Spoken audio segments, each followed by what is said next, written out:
و ماشومان 5 پښې. ولې د دوی ماشومانو ژوند همداسې تریخ شو؟ په زړه یې څه ارمانونه پاتې شول؟ په سلامونه مو هرکلی کوم دوستانو، خدای دې وکړي چې جوړ او روغ اوسئ. د مطلب د شرکتونو مخکې دغه ویډیو یو ځل تاسو تر پای وګورئ، خپله به مو په سترګو کې اوښکې راشي. دا څرګنده خبره ده چې په هیواد کې به هیڅ داسې کورنۍ نه وي چې روانې جګړې ترې د زړه ټوټه نه وي بېله کړې. خو داسې هم شته چې تر بل هر چا یې ډېر پور پرې کړی دی. لنډه کیسه ده خو ډېره دردېدونکې ده.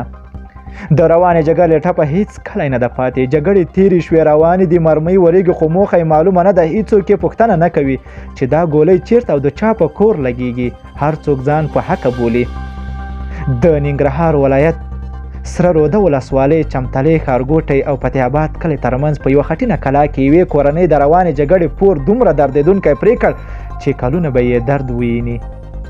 ان دومره درد لري که د نړۍ هر څومره سخت زړه انسان وګوري سترګې به یې له اوښکو ډکې شي.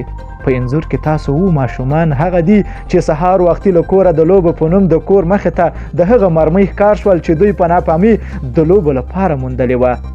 دوی داسې ګمان کوي چې د لوبو یو ښه شی یې موندلی ده، خو نه پوهېدل چې همدا یې د بدن غړو په ارمان کړي. ناڅاپه دړه شو، نازولې خوندې ورونه ټول په بدن نیم پراته وو او یو بلې خواته یې کتل خو هیڅوک نه وو. خو د کورنۍ غړي یې سمدستي راورسېدل. ګوري ټول اولادونه یې په بدن نیمګړي او په وینو کې لت پرت پراته دي. ژر یې روغتون ته ورسول. که څه هم د کورنۍ ډېر زیات ویر کوو، خو بیا یې هم شکر ویسته او ویې ویل ای خدایه شکر چې ژوندي خو دي. کیسه اوږده ده، خو که سړی جګړې پیلې ته وګوري او د ماشومانو ژوند انځورونو ته وګوري، ښایي په ساعتونو انسان باید وژاړي.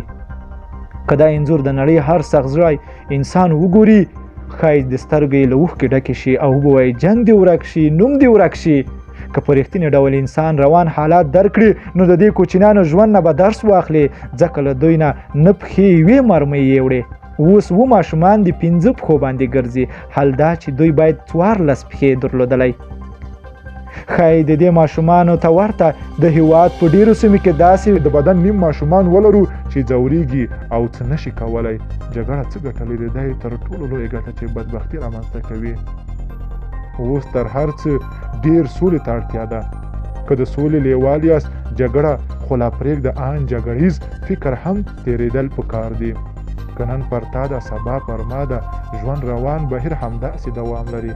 دوستانو که چیرته مو همدغه دردېدونکو کیسه خوښه شوي، نو لایک او شیر کړئ. که غواړئ له همداسې تازه او دقیقو معلوماتو څخه خبر شئ، نو د لمر پلیس چینل حتما درسره سبسکرایب کړئ. نور مو په پاک رب سپارم. الله مو مل شه، خو وخت درته غواړم.